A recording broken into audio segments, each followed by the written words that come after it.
Hello Chitti చేతులు subscriber special అనేది start అయిపోయింది. అది చూసే ముందు like, share and subscribe to Chitti చేయి వ్లాగ్స్. ముందుగా కావాల్సిన పదార్థాలు తీసేసుకొని ఒక గిన్నె తీసుకొని దాంట్లో ఆయిల్ వేసుకొని బాగా హీట్ ఎక్కిన తర్వాత దాంట్లో జీలకర్ర, ఓమా, ఆవాలు అన్నీ వేసుకొని అవి మంచిగా ఫ్రై అయిన తర్వాత పల్లీలు వేసుకొని గోల్డెన్ బ్రౌన్ వచ్చే వరకు కలుపుకోవాలి. పల్లీలు మంచిగా ఫ్రై అయితేనే లెమన్ ఫ్రైడ్ రైస్కి బాగుంటుంది. అవును, ఒక చిన్న టిప్ చెప్పిన అల్యూమినియం బౌల్స్ గురించి, అది షార్ట్స్లో అప్లోడ్ చేసేసిన, చూసేయండి.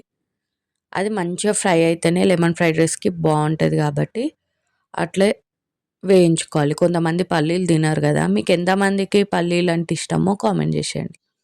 తర్వాత మినపప్పు తీసుకొని అది కూడా మంచిగా ఫ్రై అయ్యే వరకు కలుపుకోవాలి. అవును, సబ్స్క్రైబర్ స్పెషల్ కాబట్టి మీరు కూడా మీకు నచ్చిన వెజ్ ఐటెం ఏంటో కామెంట్ చేసేయండి, చేసేద్దాం.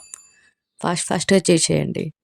తర్వాత మిర్చీలు వేసుకొని ఆ తర్వాత కరివేపాకు కూడా వేసుకొని బాగా కలుపుకోవాలి. మిర్చీలు ఎప్పుడు కానీ ఇట్లా సన్నగా మధ్యలో కట్ చేయాలి లెమన్ ఫ్రైడ్ రైస్కి, అప్పుడైతేనే బాగుంటుంది.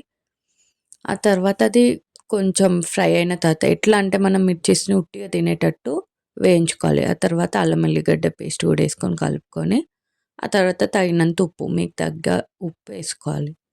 తర్వాత మిక్స్ చేసేసుకోవాలి. ఆ తర్వాత కొంచెం పసుపు వేసుకొని మంచిగా మిక్స్ చేసుకోవాలి.